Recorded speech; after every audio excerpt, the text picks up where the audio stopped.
Ladies and gentlemen, our seventh contestant, Common Ground. Excuse me, Ronald Melvin, Common Ground. Common Ground, Ronald Melvin.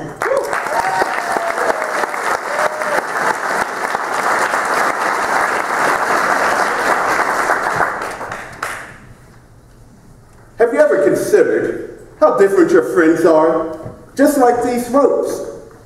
But you, because they're your friends, you see them as being the same. Because you have found common ground. Contest Master, Toastmasters, and friends, I'd like to share with you 3 stories about common ground. The first was from a small video I saw about a woman, a middle-aged woman, who had been out shopping in a couple of the upper-scale stores. She was on her way to the train station when she decided she had enough time to get a cup of coffee. So she walked into the cafe with her shopping bags and she placed them in the booth. Went up to get a cup of coffee, saw some pie, brought it back, put it on the table and realized she needed eating utensils. So she went back up, and on her way back, there was some scruffy man about 1 step away from being a street person about to eat her pie.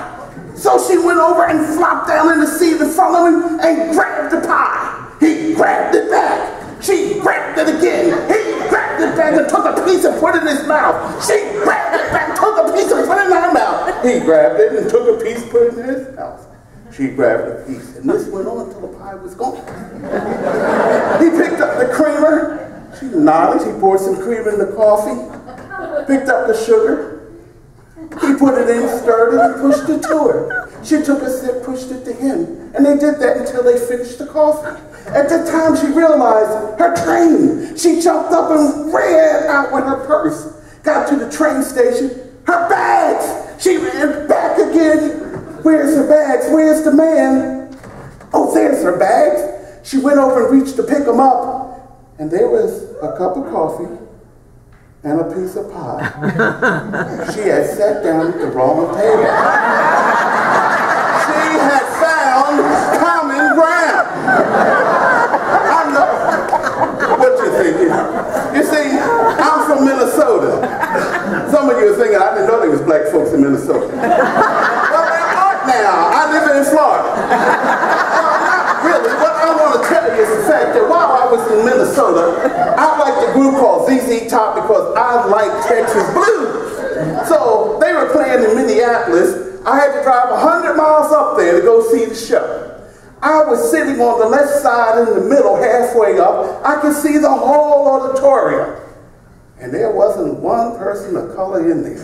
And just before it started, the announcer said, there are 33,000 plus in the auditorium. And I'm thinking 33 plus thousand in me. Well, about that time, out came ZZ Top. They did a wonderful show. Then there was an intermission.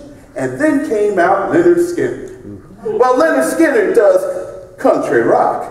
He did the first song, and then he stopped and said, there will be no rap music in here tonight. And then the largest Confederate battle flag I have ever seen in my life unfurled from the ceiling down to the floor and went from one end of that stage to the other. People went wild. I was thinking, Lord, don't let them have a Civil War flashback. He started singing Sweet Home Alabama. The crowd joined in singing. And I heard my daddy say, boy, when in Rome, do as the Romans do. I took the Sweet Home Alabama. That's where I want to be. Next thing I know, we shoulder to shoulder. Sweet Home Alabama. That's when they introduced me to their other friend, Jack Daniels. At the end of that night, we was hugging, shaking hands, and they said, I hope we see you again. On my way home, I realized that I had had the biases. I had had the prejudice. And when I found common ground, I found new relationships. I want to tell you about my friend Bruce. We had nothing in common. nothing but Kawasaki motorcycles. We met at Bike Week at the Kawasaki Pavilion. All we did was ride bikes together and go to Bike Week and Biketoberfest. Last Bike Week, we were at a special event by Kawasaki. On our way home, we pulled out of the Speedway in Daytona. And on our way out, I got to the next light, and there was no Bruce. I turned around and went back, and by the time I got there, Bruce was under his motorcycle.